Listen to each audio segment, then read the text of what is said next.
Shalom semuanya. Alkitab berkata bahwa Kristus telah mati karena dosa-dosa kita. Dia dikuburkan, tetapi pada hari yang ketiga dia dibangkitkan. Setelah itu selama 40 hari Tuhan Yesus menampakkan diri kepada lebih dari 500 murid-muridnya untuk membuktikan bahwa dia hidup. Dan dengan disaksikan oleh murid-muridnya, Tuhan Yesus terangkat ke sorga.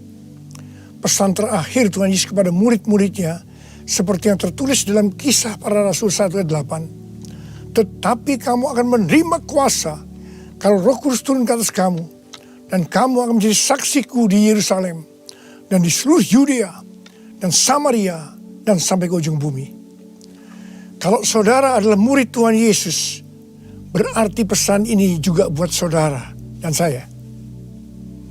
Setelah Tuhan Yesus terangkat ke sorga, 120 murid-murid berkumpul di kamar loteng di Yerusalem. Mereka melakukan ini karena Tuhan Yesus memerintahkan agar mereka jangan pergi dari kota Yerusalem sebelum diperlengkapi dengan kuasa dari tempat tinggi. Apa yang mereka lakukan? Mereka semua bertekun dengan sehati dalam doa bersama-sama. Artinya mereka berdoa, memuji dan menyembah Tuhan dalam unity siang dan malam. Ini adalah prinsip restorasi Pondok Daud. Setelah 10 hari mereka melakukan itu, pada hari raya Pentakosta, tiba-tiba terdengarlah seperti tiupan angin keras di ruangan itu. Kemudian tampaklah lidah-lidah seperti nyala api, bertebaran dan hinggap kepada mereka masing-masing. Dan mereka dipenuhi dengan Roh Kudus, dengan tanda awal berbahasa roh. Setelah itu mereka dipakai oleh Tuhan untuk menjadi saksinya. Mereka melakukan amanat agung Tuhan Yesus. Peristiwa pencurahan Roh Kudus ini kita sebut sebagai Pentakosta yang pertama. Ku mau hidup seturut kehendak Tuhan. Ku mau memberi semua yang ku dapat berikan. Ku mau cinta Dia lebih dari semua. Ku tak dapat membalas kasih-Nya. Ku mau hidup seturut kehendak Tuhan. Ku mau memberi semua yang ku dapat berikan. Ku mau cinta Dia lebih dari semua. Ku tak dapat membalas kasih-Nya. Ku tak dapat membalas kasih-Nya. Ketika Tuhan Yesus ditanya oleh murid-muridnya mengenai tanda kedatangan Tuhan Yesus kembali dan tanda kesudahan dunia ini, salah satunya Tuhan Yesus menjawab dari Matius 24 ayat 14. Dan Injil kerajaan ini akan diberitakan di seluruh dunia menjadi kesaksian bagi semua bangsa. Dan sesudah itu barulah tiba kesudahannya. Jadi Tuhan Yesus akan datang kembali setelah Injil kerajaan diberitakan di seluruh dunia menjadi kesaksian bagi semua bangsa. Tuhan Yesus pasti datang kembali. Karena itu Tuhan Yesus memberikan tugas kepada kita, murid-muridnya, untuk menjadi saksi. Yaitu pergi dan menjadikan semua bangsa itu murid Tuhan Yesus. Ini yang disebutkan dengan amanat agung Tuhan Yesus. Untuk melakukan amanat agung Tuhan Yesus tidak bisa dengan kekuatan sendiri, tetapi dengan kuasa yang diberikan Roh Kudus kepada kita. Kalau kita merindukan kedatangan Tuhan Yesus, seharusnya kita melakukan amanat agung dengan sungguh-sungguh. Ada berapa banyak yang merindukan kedatangan Tuhan Yesus? Sebelum Roh Kudus dan dalam Pentakosta pertama dicurahkan, murid-muridnya semua bertekun dengan sehati dalam doa bersama-sama. Hal ini juga dilakukan pada waktu menantikan pencurahan Roh Kudus di Azusa Street, Los Angeles, yang kita sebut sebagai Pentakosta kedua. Saya percaya ini juga berlaku untuk Pentakosta ketiga. Sebelum pencurahan Roh Kudus yang dahsyat dari Pentakosta ketiga, maka umat Tuhan semua harus bertekun dengan sehati dalam doa bersama-sama. Selama beberapa tahun terakhir, saya selalu bertanya kepada Tuhan, Tuhan, bagaimana untuk membuat umat Tuhan semua bertekun dengan sehati dalam doa bersama-sama? Tetapi yang luar biasa, hari-hari ini kita melihat bahwa dengan adanya pandemi COVID-19, Tuhan memaksa kita, umat Tuhan, agar kita semua bertekun dengan sehati dalam doa bersama-sama. Bagi saya, ini adalah tanda bahwa pencurahan Roh Kudus Pentakosta ketiga akan segera terjadi. Hal ini juga dinubuatkan oleh nabi-nabinya, seperti Cindy Jacob, Chuck Pierce, James Goll. Cindy Jacob bahkan bernubuat untuk gereja kita, bahwa akan makin banyak gereja-gereja yang akan ditanam. Dan akan banyak muncul murid-murid Tuhan Yesus. Kemuliaan Tuhan akan turun di gereja-gereja ini. Dan bahkan mereka, yaitu saudara akan diutus sampai ke ujung-ujung bumi. Sedangkan James Goll melihat bahwa orang-orang di Indonesia sedang catching the fire. Pada saat murid-murid Tuhan Yesus dipenuhi Roh Kudus, tanda awalnya adalah mereka berbahasa roh. Saya rindu agar saudara semua dibaptis Roh Kudus dengan tanda awal berbahasa roh, karena banyak manfaatnya. 1 Korintus 14 ayat 2 berkata, siapa yang berkata-kata dengan bahasa roh, tidak berkata-kata kepada manusia, tetapi kepada Allah. Sebab tidak ada seorang pun yang mengerti bahasanya. Oleh roh ia mengucapkan hal-hal yang rahasia. Karena itu pada waktu kita berkata-kata dalam bahasa roh, kita merasakan hadirat Tuhan. Ada sukacita yang akan memenuhi kita. Seperti yang dikatakan dalam Mazmur 16 ayat 11. Di hadapanmu ada sukacita berlimpah-limpah. Di tengah-tengah pandemi ini, kita perlu mengalami sukacita yang berlimpah-limpah untuk melawan ketakutan, kekhawatiran, kepanikan. 1 Korintus 14 ayat 4 berkata, siapa yang berkata-kata dengan bahasa roh, ia membangun dirinya sendiri. Artinya, manusia roh kita yang akan dibangun. 1 Korintus 14 ayat 14 dan 15 berkata, jika aku berdoa dengan bahasa roh, maka rohkulah yang berdoa, tetapi akal budiku tidak turut berdoa. Jadi, apakah yang harus kubuat? Aku akan berdoa dengan rohku, tetapi aku akan berdoa juga dengan akal budiku. Aku akan menyanyi dan memuji dengan rohku, tetapi aku akan bernyanyi dan memuji juga dengan akal budiku. Manusia itu terdiri dari roh, jiwa, dan tubuh. Semuanya itu harus bisa memuji Tuhan.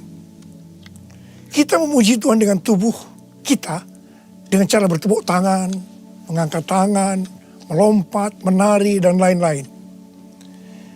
Dan kita memuji Tuhan dengan akal budi kita, jiwa kita, kalau kita menggunakan bahasa yang kita mengerti. Contoh bahasa Indonesia, bahasa Inggris, Mandarin, dan lain-lain. Dan roh kita akan berdoa, memuji, dan menyembah kalau kita berbahasa roh. Kalau kita berkata-kata dalam bahasa roh, kita akan bisa berdoa, memuji, dan menyembah lebih lama dibandingkan kalau kita menggunakan bahasa yang kita mengerti. Karena itu, sekali lagi, saya merindukan agar semua saudara bisa berbahasa roh. Katakan amin. Apa yang terjadi setelah murid-murid dipenuhi dengan Roh Kudus, sehingga membuat banyak orang bertobat? Hal yang pertama, Petrus berkhotbah sekitar 5 menit. Dan sekitar 3.000 orang bertobat dan dibaptis. Petrus berkhotbah dengan kuasa Roh Kudus. Menurut data dari PBB, pada zaman itu populasi dunia sekitar 300 juta orang. Sekarang penduduk dunia sekitar 7,8 miliar. Sehingga 3.000 orang waktu itu setara dengan sekitar 78.000 orang saat ini. Kita harus percaya bahwa sekali berkhotbah 78.000 orang bertobat dan dibaptis. Dengan berkhotbah secara online, hal ini lebih mungkin terjadi. Hal yang kedua yang terjadi setelah murid-murid dipenuhi dengan Roh Kudus sehingga membuat banyak orang bertobat, yaitu terjadinya tanda-tanda dan mujizat, sign and wonders. Para rasul dipakai oleh Tuhan untuk mengadakan tanda-tanda dan mujizat. Petrus dan Yohanes menyembuhkan orang lumpuh sejak lahir. Bayangan Petrus saja bisa menyembuhkan orang.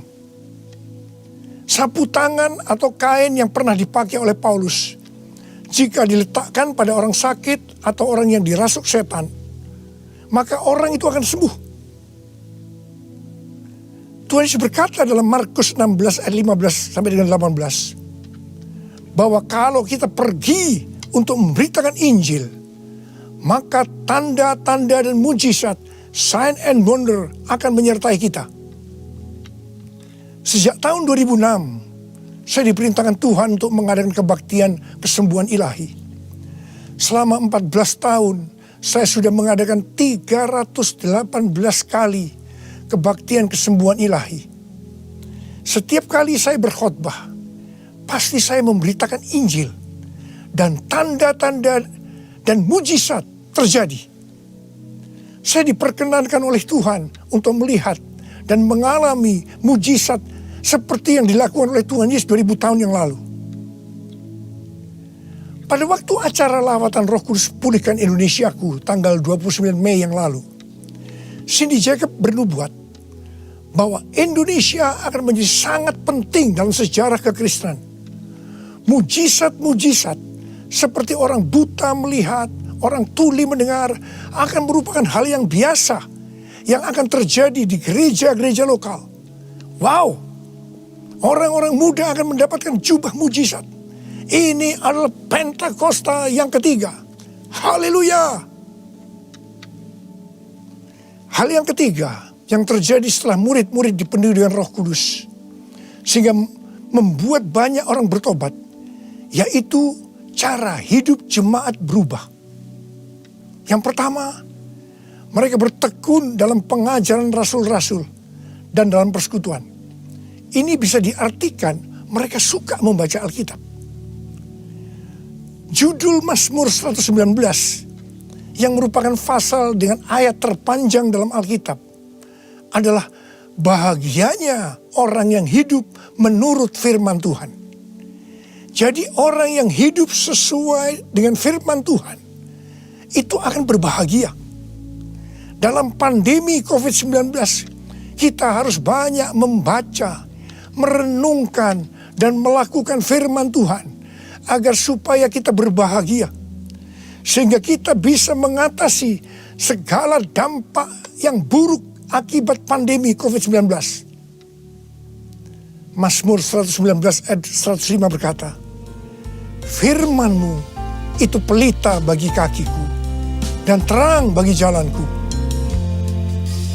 Firman-Mu pelita bagi kakiku, terang bagi jalanku. Firman-Mu pelita bagi kakiku, terang bagi jalanku.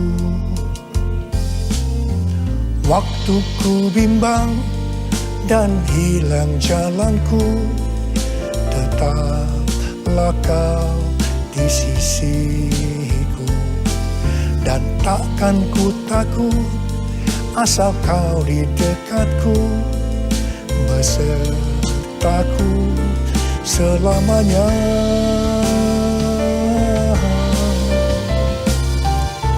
Firman berita bagi kakiku, terang bagi jalanku, terang bagi jalanku, terang bagi jalanku.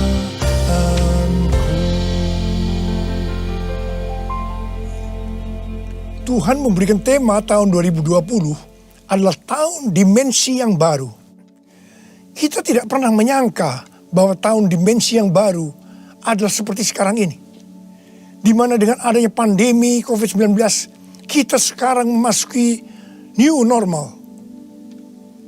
Ayat emas yang Tuhan berikan adalah dari 2 Korintus 3 ayat 18 dan Ulangan 28 ayat 13 dan 14. Melalui 2 ayat emas ini, Tuhan berkata bahwa kalau kita makin serupa dengan gambar Yesus, yang berarti kemuliaan Dia di dalam kita semakin besar, maka berkat secara jasmani yang akan kita terima akan semakin besar. Kita diberkati untuk menjadi berkat. Katakan amin. Engkau diangkat menjadi kepala dan bukan ekor. Engkau akan tetap naik dan bukan turun. Wow.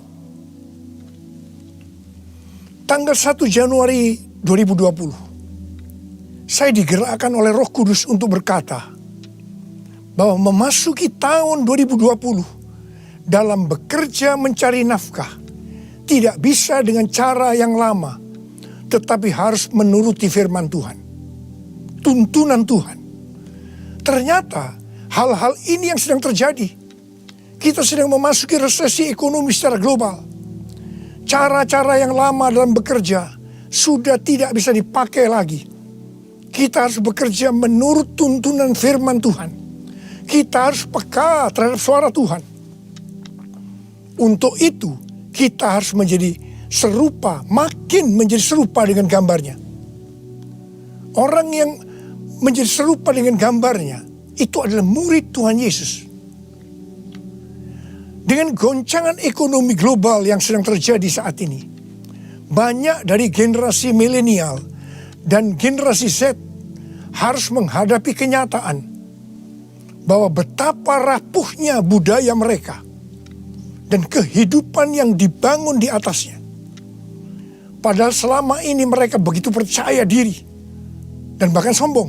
Maaf, mereka merasa tidak perlu melibatkan Tuhan, tidak perlu bertanya kepada Tuhan dalam sebuah resep kesuksesan. Sekarang mereka akan tergoncang. Karena itu saya percaya bahwa melalui pandemi COVID-19 ini, banyak orang-orang muda yang bertobat dari cara-cara yang lama. Mereka kalau mau diberkati dalam seluruh yang dikerjakan, engkau harus menjadi murid sehingga peka terhadap tuntunan Tuhan. Tidak salah kalau akan terjadi kebangkitan generasi Yeremia, yaitu anak-anak muda yang dipenuhi dengan Roh Kudus, cinta mati-matian kepada Tuhan Yesus, tidak kompromi terhadap dosa, dan akan memenangkan banyak jiwa. Hal yang kedua, cara hidup jemaat berubah. Mereka selalu berkumpul memecahkan roti dan berdoa. Ini bisa dikatakan bahwa mereka hidup dalam unity dan suka berdoa. Yang ketiga, cara hidup jemaat berubah. Mereka suka memberi. Suka memberi. Sehingga tidak ada yang berkekurangan. Dalam keadaan krisis ekonomi ini, kita diperintahkan oleh Tuhan untuk memberi dan menabur. Kisah Para Rasul 20 ayat 35b berkata, adalah lebih berbahagia memberi daripada menerima. Saudara harus saling memperhatikan mereka-mereka yang ada di kul-kul. Cara hidup jemaat berubah. Mereka selalu bergembira dan dengan tulus hati sambil memuji Allah. Jadi, mereka semua suka membaca Alkitab, suka berdoa, unity, suka memberi, suka memuji Allah dengan gembira dan tulus hati. Dan dikatakan mereka disukai semua orang.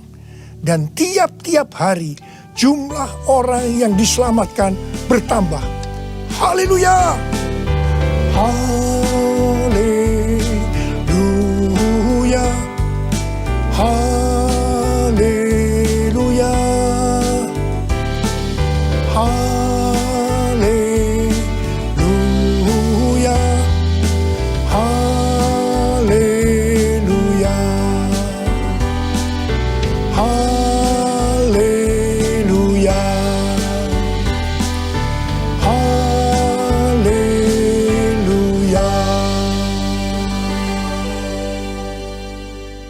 Kemudian, apa yang terjadi setelah itu? Goncangan terjadi. Aniaya yang hebat terjadi kepada orang-orang percaya di Yerusalem. Selain rasul-rasul, mereka semua harus lari ke seluruh daerah Yudea dan Samaria. Dan pada akhirnya ke ujung bumi. Mereka selama ini berada di zona nyaman di Yerusalem. Mereka biasa berkumpul dalam unity, membaca Alkitab, berdoa, dan memuji bersama-sama dengan sukacita, suka memberi, sehingga tidak ada yang berkekurangan. Mereka berpikir menjadi orang Kristen hanya seperti itu. Mereka lupa bahwa mereka harus pergi menginjil. Caranya bagaimana? Aniaya diizinkan oleh Tuhan. Saya percaya melalui goncangan pandemi COVID-19 ini, kita umat Tuhan yang selama ini ada di zona nyaman, juga akan dipaksa untuk melakukan amanat agung Tuhan Yesus, yaitu pergi menjadikan semua bangsa murid Tuhan Yesus. Katakan amin. Selain goncangan, juga terjadi perubahan paradigma dalam pelayanan. Selama ini murid-murid Tuhan Yesus mempunyai pengertian bahwa yang memperoleh keselamatan hanya orang-orang Yahudi saja. Tetapi dengan adanya pertobatan dari Kornelius yang bukan orang Yahudi, dan Roh Kudus turun ke atas mereka dan mereka berbahasa roh. Dengan perdebatan yang cukup panjang, akhirnya lewat kesaksian Petrus, para rasul dan seluruh orang percaya di Yudea dapat menerima bahwa keselamatan bukan hanya untuk orang Yahudi saja, tetapi untuk semua bangsa, termasuk bangsa Indonesia. Katakan amin. Dengan adanya pandemi COVID-19, kita juga mengalami perubahan paradigma dalam pelayanan kita. Yang tadinya kita beribadah di gedung gereja, kita berkumpul bersama-sama, bisa berjabatan tangan, saling berpelukan, menyatakan kasih kita, melakukan penumpangan tangan. Sekarang berubah total menjadi ibadah online. Bahkan ada yang tidak bisa melakukan online, sehingga tidak bisa beribadah. Kita memasuki new normal dan tidak bisa melakukan seperti hal-hal di atas.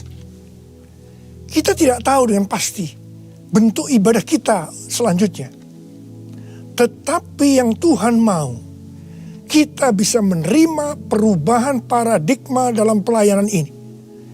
Karena sama seperti yang terjadi pada waktu itu, dengan adanya perubahan paradigma, justru terjadi penuaian yang jauh lebih besar. Itu juga yang akan terjadi pada kita pada hari-hari ini. Saya mau berdoa buat saudara. Mari angkat tangan saudara. Kita nyanyikan lagu ini bersama-sama. Curahkanlah kuasa-Mu Tuhan. Mujizat terjadi di tempat ini. Amin. Curahkanlah kuasa-Mu Tuhan. Mujizat terjadi sekarang ini. Curahkan dia Tuhan. Curahkanlah kuasa-Mu Tuhan. Mujizat terjadi di tempat ini. Haleluya. Curahkanlah kuasa-Mu Tuhan. Mujizat terjadi sekarang ini. Mujizat terjadi sekarang ini. Mujizat terjadi sekarang ini.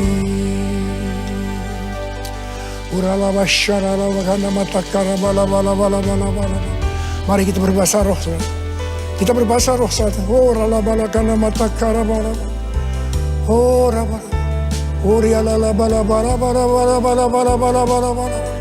Oh Yesus.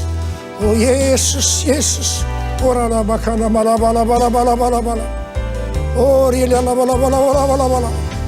Mujizat terjadi di tempat ini sekarang ini. Jamah anak-anak-Mu ya Tuhan. Mereka yang sakit disembuhkan oleh Tuhan. Yang terdampak oleh krisis ekonomi dipulihkan oleh Tuhan. Terima berkat Tuhan. Mujizat terjadi dalam hidupmu saat ini.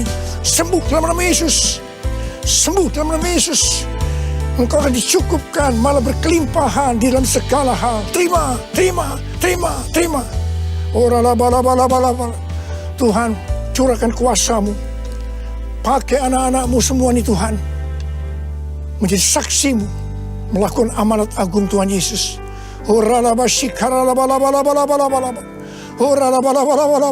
Tuhan, terima kasih. Perlindungan-Mu di masa pandemi ini buat anak-anak-Mu. Engkau mengasihi anak-anak-Mu semua. Hamba berdoa buat mereka. Hamba berdoa. Curahkan damai sejahtera-Mu pada mereka ya Tuhan. Terima kasih ya Bapak. Terima kasih Bapa. Dalam nama Yesus kami berdoa. Bersama-sama katakan amin. Mari saudara-saudara, kita akan masuk dalam perjamuan kudus. Kita akan mengingat ayat ini. Sebab setiap kali kamu makan roti ini dan minum cawan ini, kamu memberitakan kematian Tuhan sampai Ia datang. Perjamuan kudus adalah perjamuan Tuhan sendiri. Setiap kali kita masuk dalam perjamuan kudus, Tuhan selalu berkata, biarlah ini menjadi peringatan akan daku. Karena itu mari, arahkan hati saudara kepada kebaikan Tuhan. Kita akan mengingat kebaikan Tuhan. Mari, tundukkan kepala. Tuhan, siapakah kami ini sebelum kami mengenal Engkau? Kami semua orang berdosa. Upah dosa adalah maut, mati. Tapi Engkau yang tidak berdosa telah dijadikan dosa oleh karena kami. Engkau harus turun dari surga mulia, mati kami dengan penderitaan yang luar biasa. Sungguh betapa baiknya Engkau ya Tuhan. Engkau jadikan kami sebagai anak-anak-Mu. Engkau tuntun, Engkau bela, Engkau lindungi. Engkau tegur kalau kami salah. Engkau sembuhkan kami. Tuhan, itu Engkau ya Abah. Itu Engkau. Saudara, Tuhan akan memberkati saudara melalui perjamuan kudus. Tapi Tuhan mau kita makan dan minum dengan cara yang benar. Oleh karena itu sekarang masing-masing berdoa. Introspeksi. Lihat keadaan dirimu masing-masing. Jangan menyimpan dosa. Kalau saat ini Tuhan ingatkan ada dosa yang harus diselesaikan, langsung minta ampun. Katakan ampuni saya Tuhan. Ampuni saya Tuhan. Tuhan ampuni anak-anak-Mu Tuhan. Ampuni anak-anak-Mu ya Tuhan. Layakkan kami untuk masuk dalam perjamuan kudus hari ini. Betapa baiknya Engkau ya Tuhan di tengah-tengah pandemi ini. Engkau terus menyertai kami anak-anak-Mu. Terima kasih Bapa. Kami akan masuk dalam perjamuan kudus dengan hati yang penuh ucapan syukur. Dalam nama Yesus. Amin. Sekarang mari angkat roti di tangan kanan saudara tinggi-tinggi. Sebab apa yang telah kuteruskan kepadamu telah aku terima dari Tuhan. Yaitu bahwa Tuhan Yesus pada malam waktu Ia diserahkan mengambil roti. Dan sesudah itu Ia mengucap syukur atasnya. Dia memecah-mecahkannya dan berkata, inilah tubuhku yang diserahkan bagi kamu. Perbuatlah ini menjadi peringatan akan aku. Saudara yang kasih Tuhan, bukankah roti yang kita pecah-pecahkan ini adalah persekutuan kita dengan tubuh Kristus? Mari kita makan dalam nama Yesus.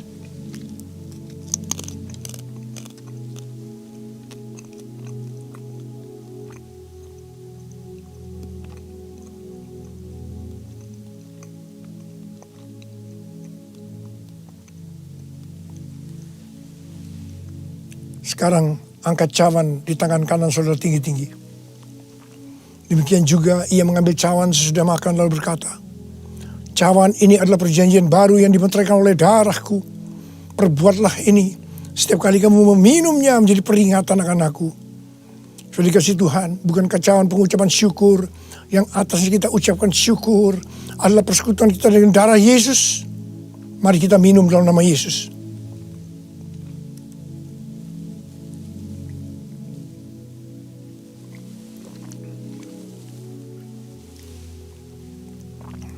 Mari, angkat tangan saudara, ucapan syukur dengan suara, jangan diam. Tuhan, kami terima kasih ya Tuhan. Kami bersyukur ya Tuhan, terima kasih. Terima kasih ya Tuhan. Kami bersyukur buat kebaikan Tuhan. Kami bersyukur buat kebaikan Tuhan. Oh, terima kasih. Terima kasih Yesusku. Terima kasih Yesusku. Puji syukur hanya bagi Tuhanku. Terima kasih Yesusku.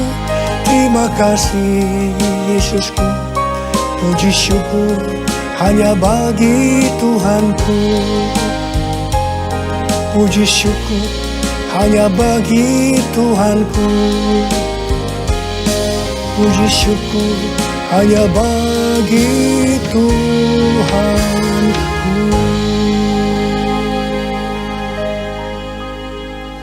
Katakan saudara, terima berkat Tuhan. Pulanglah dengan berkat Tuhan. Kasih karunia yang berlimpah-limpah daripada Allah Bapa dalam anak yang tunggal Yesus Kristus. Persekutuan yang manis dengan Roh Kudus menyertai saudara sekalian mulai hari ini sampai terus datang menjemput kita di awan-awan dan bahkan sampai selama-lamanya. Yang percaya bersama-sama katakan amin.